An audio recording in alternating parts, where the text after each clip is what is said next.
Bonjour à tous. Alors je serai très bref pour ne pas allonger cette journée passionnante et surtout laisser la parole aux orateurs qui vont nous apporter beaucoup de choses. Simplement, la matinée a été très riche et moi j'en ai retenu 3 choses qui me paraissent extrêmement importantes.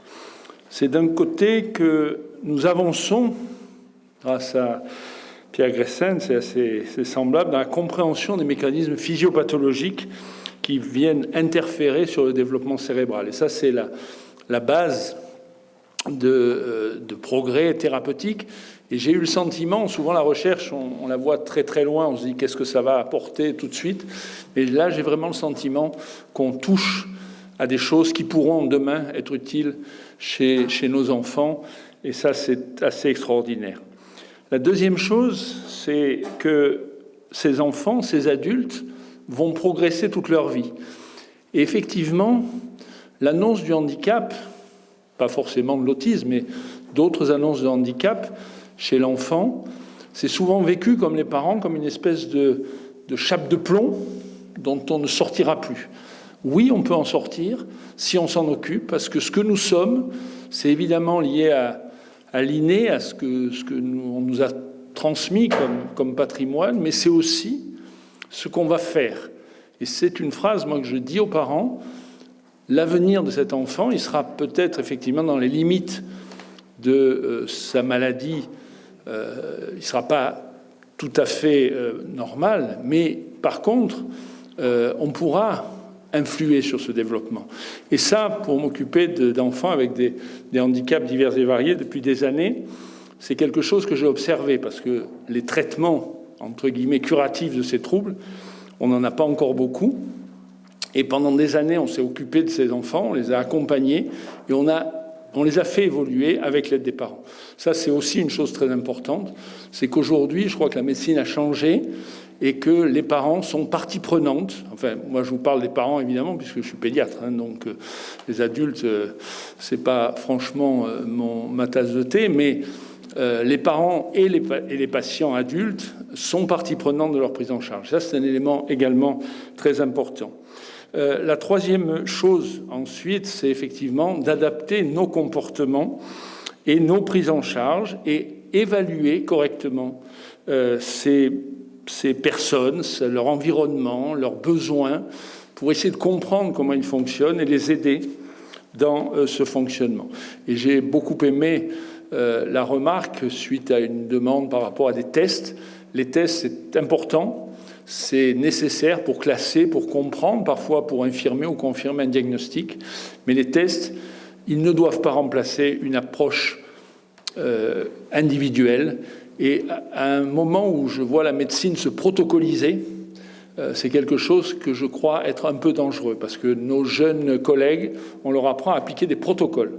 Et appliquer des protocoles à des enfants qui, par définition, sont uniques, ça me paraît un petit peu dangereux.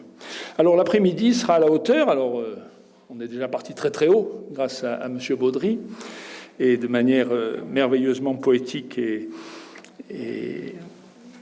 Donc, maintenant, nous allons aborder 2 autres aspects dans les 2 communications qui vont suivre et qui sont extrêmement importantes.